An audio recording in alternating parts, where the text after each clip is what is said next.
You're just a guy who's in town for the night, and it sounds like you're looking to party. Yeah, pulled up in a bar Love the music, love the framing, phenomenal. outside, and there's this guy that's introduced to me as Barack Obama. I had given Barack $250 to pay for. I start putting a line on a CD tray to start, and next thing I know, he's got a little and he's smoking. So I just started rubbing my hand along his thigh to see where it was going, and it went the direction I had intended it to go. Even though you had sex with him twice, you did cocaine with him, watched him smoke twice, you had no idea who he was. I had no idea who he was. Let me just ask the obvious question. What was Obama like on? Okay, so this is real.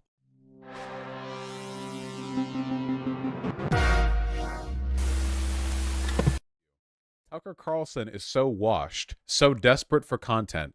The absolute state of the right. Literally, like, so none of this guy's claims can be proven. Like, none. There's no, like, he literally, this just saying this. It could be anyone saying this. He's just saying things. Even if he was telling provable truth, I have no idea why Barack Obama being gay would be like of relevant interest. But like, this is the state of the right at the moment. And as we'll see, like, I think that Tim Pool really like makes clear what the whole point of this is. And we're going to see a clip from Tim Pool in a second. But just like, in the meantime, please enjoy the framing, okay? Is it your sense that that's who Obama is, just transactional, or that he's bisexual, or like, what is this? It definitely wasn't Barack's first time, and I would almost... Was Barack Obama a top? Was he a bottom? The American people want to know. The elites don't want you to know whether or not Barack Obama was a top or a bottom. Be willing to bet you it wasn't as long. The guy's running. I'm sorry. I love the. Where's we need the voiceover guy, the guy who does all the Hollywood trailers. It wasn't Barack's first time, and I would almost be willing to bet you it wasn't as long. The guy's running for president, and credible information comes out that he's smoking and having sex with dudes. That seems like a story. Well, it would be a story if the media really cared. Yeah. Like, literally, yeah. Why do the elites in the media not want you to know about my story of sucking Barack Obama's 20 years ago? That definitely didn't happen. About telling people the truth.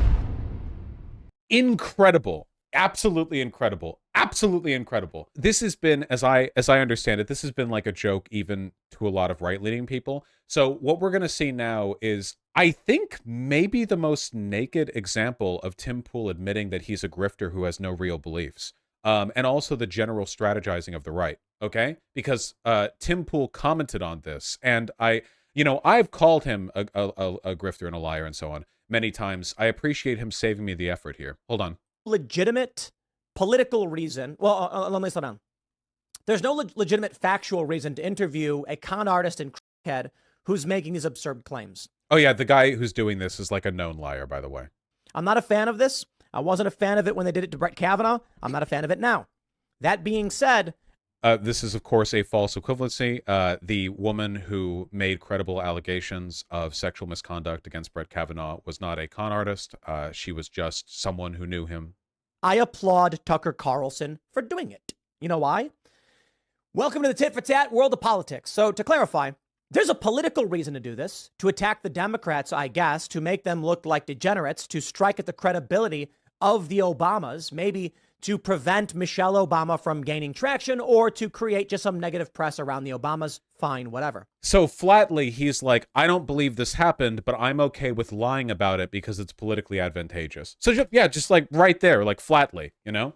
I guess, are there any like Tim Pool curious viewers that I have? I get Twitter DMs sometimes from people, like still from people being like, hey, I'm mostly like I'm not really a fan of yours, but I thought this one point was good. I genuinely, like, is this defensible to you? You know? The funny thing is, do you guys remember the person who had beef with my dad? The singer of All Time Low, I think, who beefed with my dad on Twitter and then got blocked by my dad and bragged about it. And then when I challenged him to a debate, he said no. And then he said I would have to pay him. That guy... Oh, sorry, not All Time Low. All That Remains. Sorry, I remembered there was an all in there. All That Remains, not All Time Low. That guy was on Tim Pool's show specifically saying that I think it's okay to lie to support my political beliefs. So this guy is a massive coward because he bragged about getting blocked by a streamer's dad, for one, and for two, said that he would need to be paid to debate me. But his argument for not debating me was that he thinks I'm a bad faith actor. So this is Tim Pool just explicitly saying he thinks that it's good to lie for political gain, which any sensible person already knows because he does it constantly and transparently. But given like how overt and upfront it is in this specific clip, you know, I wonder how you could possibly justify that. Also, Tim Pool's kind of giving away the game plan here, right? This may be fake, but it makes the Democrats look like degenerates. Liberal Tim Pool using the term degenerate, by the way, to refer to a person having gay sex, you know?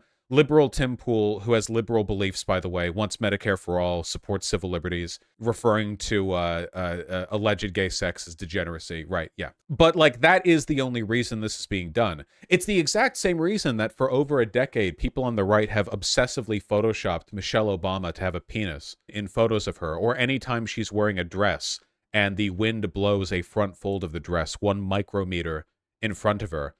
They all start like fetishistically fantasizing about her having a gigantic girthy BBC to plow Barack with. It's a nonsensical and completely shamelessly dishonest hysterical smear campaign, largely motivated by race, but also by a general desire to paint the opposition as degenerates, you know?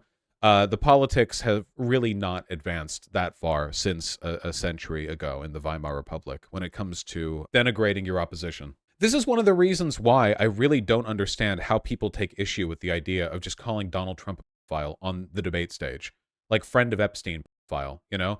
40, 50 sexual misconduct claims against you, little gropey little man, you know? Like, do you think the Republicans are going to get worse?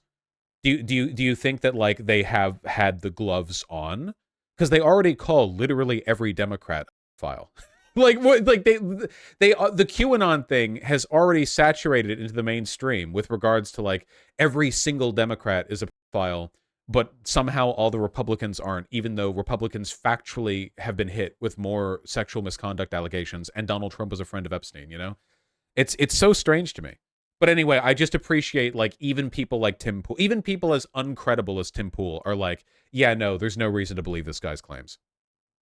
Simply put, the Democrats, the left, and the media in this country entertained the most psychotic lies you could imagine about Brett Kavanaugh. Remember how I've said before that there's probably a significant portion of openly dishonest fascists who are so because they have convinced themselves that we are that as well? Like, that's what the all-time low or whatever, no, not all-time low, All That Remains singer was like. All That Remains guy was lying flagrantly and works with a guy who lies flagrantly, but he thinks it's okay because in his mind, people like me do it as well. I've seen that a lot from a lot of, like, supporters of far-right figures, where they seem to be under the impression that their dishonesty, something they're aware of, is a necessary and retaliatory tactic because we do the same thing. So it's like cope, right? It's kind of like how there are a bunch of people out there in like political and interpersonal ways who are like, yeah, man, I only go hard against somebody once they've gone hard at me. But then all you have to do is like mildly irritate them and they act like you've killed their firstborn son and they freak out at you. It's cowardice, fundamentally. It's like an inability to own up to your positions because you have to pretend that everything that you're doing is a valid response, like a valid retaliation to some imagined threat. It's a really common way of not taking ownership over your behavior. Well, if they're going to act like that, I'm going to act that way too. But that's how kids act. That's like child behavior. Tucker Carlson is simply engaging in the exact same behavior. Lying, yes. Except, of course, the woman who talked about Brett Kavanaugh's sexual misconduct against her was not lying, was never found to have lied or proven to have lied. But, you know, we have to feign. Remember? Guys, what is the phrase? What is the phrase we have made so much use of? Vague gesturing at imagined hypocrisy. Every single time. If you can't own up to your own positions, vague gesturing at imagined hypocrisy. Well, 3 years ago, this one woman brought legitimate claims against the Supreme Court candidate. So now it's okay for Tucker Carlson to lie about Barack Obama having gay, you know? Like, what? How does that make sense? It doesn't, and he knows that it doesn't, but he has to justify it somehow. Tucker actually went on to talk about this. There we go. I think one version of this actually got community noted. Let me see if I can find that super quick. Oh, by the way, in case you were wondering, Elon Musk has been fully promoting this, obviously, because Elon Musk is desperate to promote this as a legitimate content creator platform, even though nobody's on here, and Tucker Carlson is the only guy who has a show specific here. Elon Musk promotes every single thing that Tucker Carlson does, including just fully buying this. Though he says alleged for legal reasons, I presume. Ah, here we go. Here's the community noted version of this particular post. Sinclair failed. Hold on. Tucker Carlson in 2008. It became really clear that. Okay. You know, everybody I knew, the world I lived in Northwest DC, like everyone works either directly for the government or is a parasite on government, effectively, including people I love and know really well. And the media is too, by the way. I mean, the media is reporting on government, but it's also dependent on government. You know, in 2008, it became really clear that Barack Obama had been having sex with men and smoking crack. And a guy came forward, Larry Sinclair, and said, I'll sign an affidavit. And he did. I'll take a lie detector. And he did. I smoked with Barack Obama and had sex with him. Well, that was obviously true. Nobody reported it, not because they were squeamish about sex or drugs, but because the Obama campaign said, anyone who reports on this gets no access to the Obama campaign.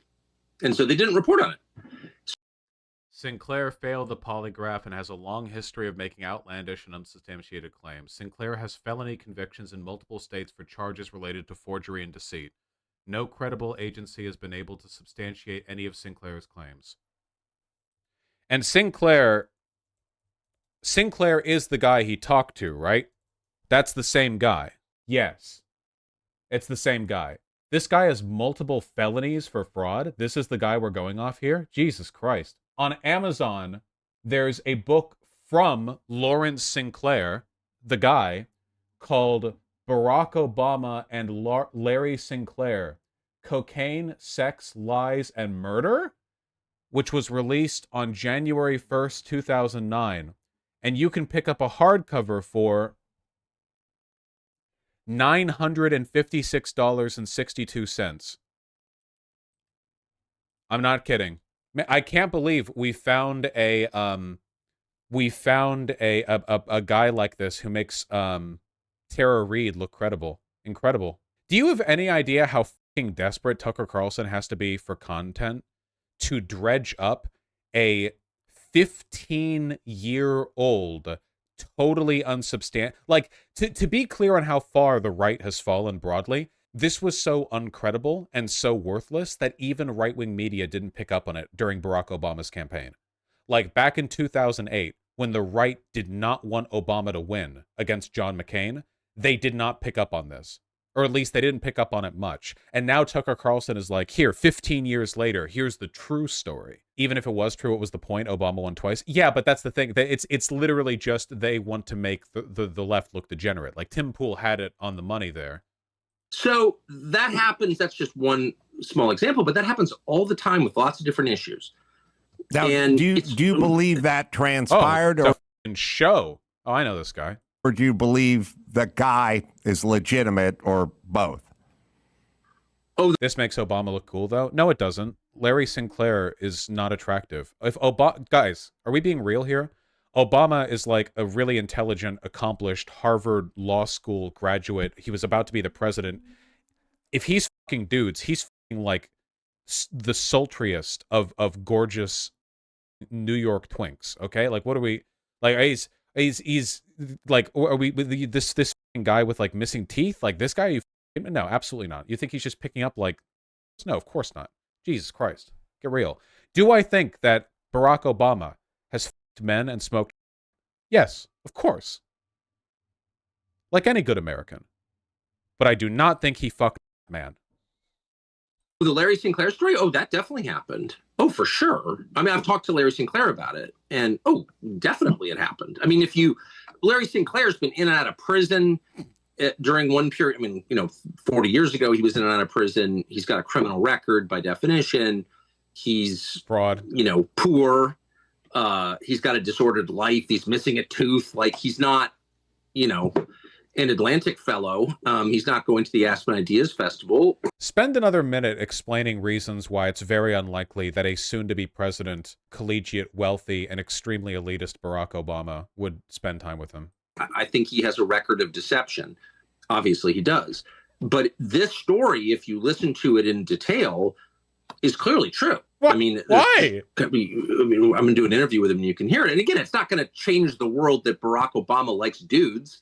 I think this was well known. Barack Obama said so himself in a letter to his girlfriend.